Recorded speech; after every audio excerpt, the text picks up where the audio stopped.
Pagkatapos ko nga samahan ng sikmura, heto at may part 2 pa pala. Paggising ko ay ang sama nga agad ng lagay ng sikmura ko. Tapos ay may kumikirot-kirot nga din sa kaliwang tagiliran ko. Kitang-kita nga sa ekspresyon ng mukha ko na hindi talaga ako okay. Na-late na nga rin ako ng pag-timing nito ng mga 20 minutes. Tapos naalala ko, kakamiting-meeting lang namin about sa late and absences. Bali 2 araw pa lang nakalipas mula nun. Tapos ito, late ako. Chinat ko din agad-agad yung boss namin. Kako ay pasensya na at late ako. Kako ay mag-extend na lang ako ng work. Tapos late na lang ako magta-time in para mabawi. Sabi nga ng boss ko ay noted daw at okay lang. Sobrang swerte ko talaga sa work na to. Bukod sa hindi na ganun kahirap yung trabaho, ay meron pang mga bosses and mga katrabaho na sobrang considerate. Kung mapapansin nyo nga, andyan si Dormit sa likodan ko, inayan ko lang din talaga siyang tuloy-tuloy yung tulog niya para makapahinga siya.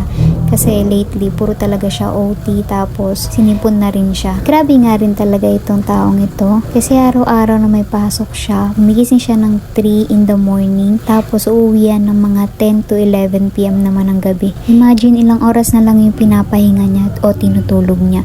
Samantalang ako, babangon lang ako ng yung malapit na mag 6 AM. Let's say 5:50 AM. Tapos mag-out ako ng 3 PM. Bali naglalaro lang sa 9 to 10 hours ako sa trabaho. Kasama na dun yung lunch and break. Samantalang siya, naglalaro sa 18 to 20 hours yung nilalaan niya sa outside world. Kasama na dun yung pagko-commute, yung biyahe. Pati na rin yung OT. Kaya sobrang salute talaga ako sa lahat ng mga commuters. Kasi grabe yung effort araw-araw para lang makapasok ng trabaho.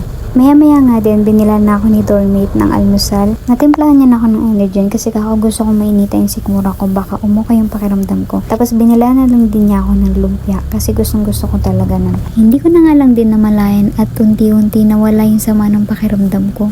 Buti na lang talaga tumokay na ako kasi sakto nag-offer yung boss namin na kung sino daw yung gusto mag-OT, yes, pwede daw mag-OT. Gaya nga ng palagi kang sinasabi, hanggat kaya ko at mayroong chance, mag-OT talaga ako.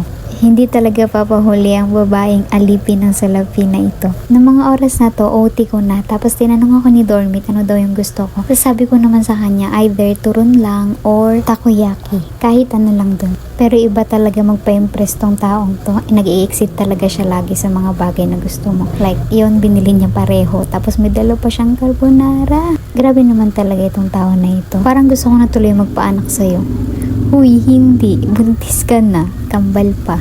Agad-agad ko na nga rin kinain yung carbonara. Diyos ko, kung alam lang ng carbonara na 100 years ko na siyang kinikrave. Gusto ko nga sana muna na mag-focus sa work para matapos ko din agad. Pero nadidistract talaga ako sa mga pagkain na nasa harapan ko. Ito nga bang hindi ko alam paano ubusin yung mga merienda ko. Ito si Dormit, may bago na namang dinala. Sabi ko nga itabi na lang niya dahil hindi ko na rin talaga yun makakain pa. Mabilis nga lang din ako natapos sa trabaho ko. Let's say, 3 hours yung inoti ko, tapos 2 hours pa lang tapos na ako. Tingin ko nga din kaya madami kaming trabaho ngayon ay dahil dun sa naganap na wildfire sa LA, California nung nakaraan. Para hindi ako ganong mainip, gumawa pa rin ako ng trabaho kahit tapos na ako para naman tulong ko na lang yun sa work namin. Nung mga ilang minutes na lang yung natitira, ito at naglinis-linis na rin ako ng work from home setup ko para di sayang yung oras. Dami ko nga rin yan naiisip na i-upgrade dito sa my work from home setup ko. Pero sa panahon ngayon, mas may kailangan akong i-priority. At hindi ko pa rin talaga afford mag-upgrade ng work from home setup. Sana nga balang araw mangyari yun. Tapos yun, nakapaglinis na rin ako. Tapos na-check ko itong dyan ko. Ay, napakalaki talaga niya. Siguro dahil sa busog na busog din talaga ako. Finally, pinakahihintay ang logout time. Pagtingin ko dito sa vanity mirror, ay sinipag ako maglinis. Paano ba naman ang daming kalat-kalat ng pera dito? Kung makikita nyo, andyan pa nga rin yung pabawang ni Dormy. Wala nga rin akong balak tanggalin yan hanggang sa maging puno na lang yan. Huy, hindi. O siya, bukas ulit.